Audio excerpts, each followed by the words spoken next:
Salut, alors je me suis assis un peu confortablement sur ma chaise là parce que je voulais te faire le sujet concernant Thierry Casasnovas et concernant la tranche de biais qui est finalement un sujet où je n'arrive pas à me départager, où j'arrive pas à faire la part des choses et où franchement je vais te donner mon sentiment. Alors, situation depuis 2011, Thierry Casasnovas, qu'on appelle le gourou du cru, qu'on appelle etc., etc., est quelqu'un qui finalement s'est fait une audience énorme. Et si je te parle de lui en ce moment, c'est tout simplement parce que voilà à peu près une semaine, il a décidé dans une vidéo qu'il a arrêté de ses vidéos justement.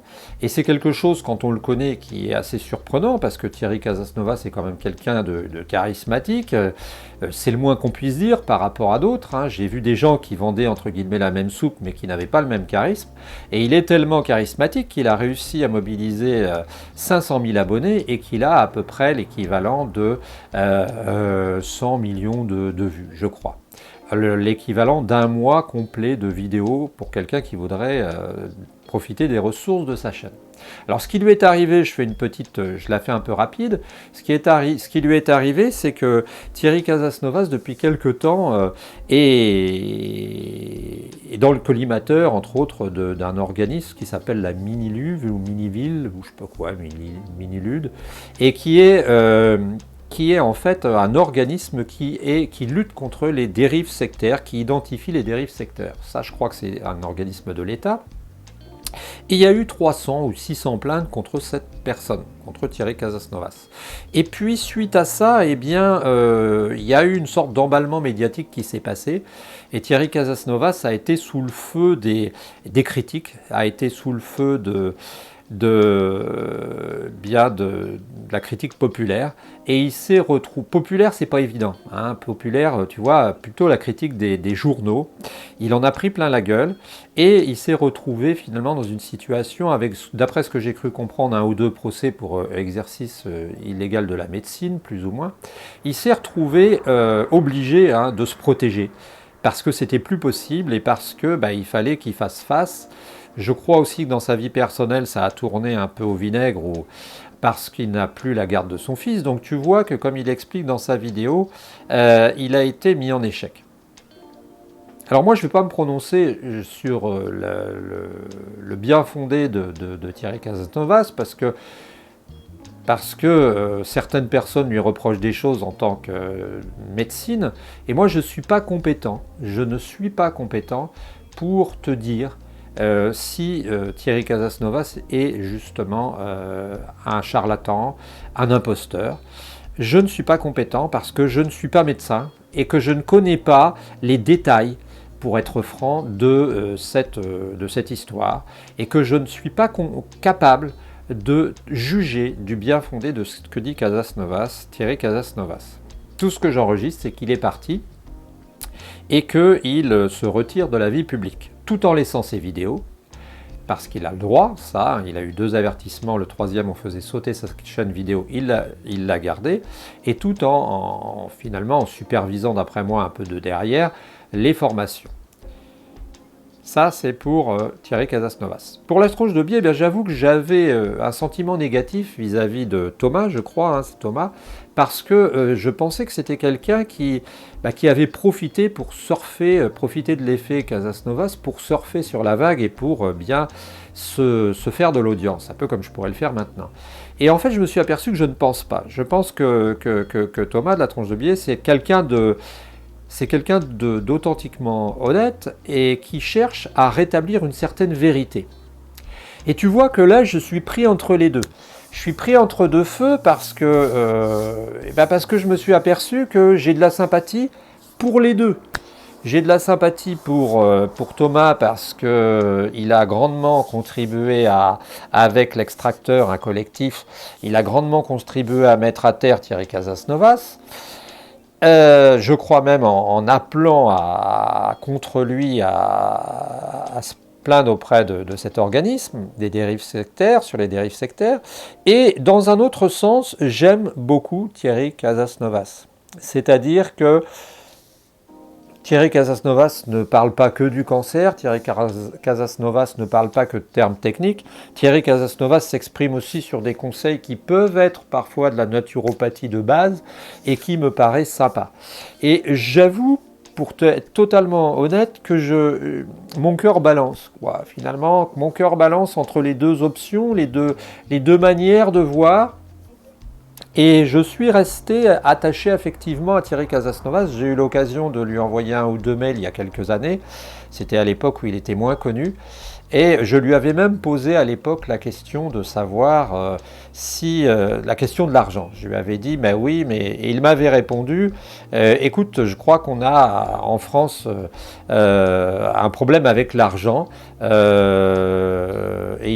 d'après ce que j'avais compris, d'après son mail, là, il m'avait répondu que il fallait faire tourner sa structure. Et bon, c'est logique. Et que en fait. Fallait faire fonctionner le système. Et là-dessus, je suis assez d'accord avec Thierry Casasnovas. C'est-à-dire qu'on va s'étonner, je ne sais pas très bien ce qu'on lui reproche, c'est ça, j'essaie de comprendre, tu vois, moi je l'aimais bien, et puis tout d'un coup on nous dit, il s'arrête, et je ne sais pas très bien ce qu'on lui reproche, parce que est-ce qu'on lui reproche d'avoir dit à des gens qui avaient des cancers de ne pas se soigner? C'est pas le cas, parce qu'il a toujours mis des annonces pour dire attention. Est-ce qu'on lui reproche d'avoir fait de l'argent sur le dos des gens en vendant des trampolines, des extracteurs de jus, des mélanges? C'est vrai, il a pu faire ça.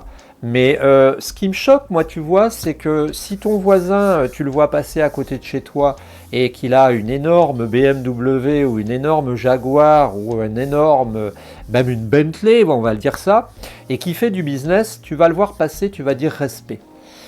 Si tu vois Thierry Casasnovas, et si on t'apprend que Thierry Casasnovas a gagné de l'argent avec ses formations, avec tout ça, tu vas dire curieux, suspect. Je sais pas pourquoi. Parce que je pense qu'il y a un moment, faire tourner une structure, ça coûte de l'argent.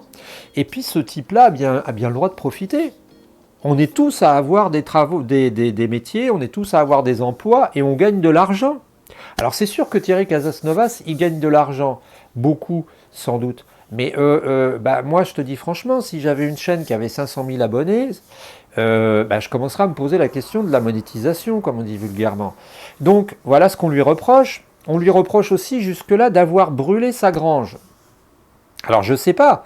Est-ce que c'est pas de la diffamation non plus, tu vois? Parce que Thomas disait, il me semble que c'est lui, il y a une très bonne vidéo où il parle du cas Thierry Casasnovas, d'une heure et demie là, et en fait, j'ai entendu dire, sauf erreur de ma part, que carrément on lui reprochait presque d'avoir brûlé sa grange et sa yourte à deux époques.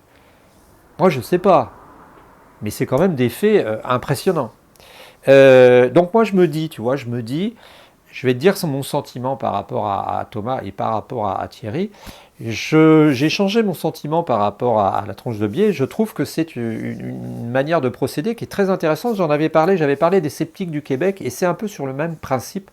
C'est un principe qui consiste à garder un doute et à surveiller, à voir la vérité scientifique, plus ou moins scientifique quand même.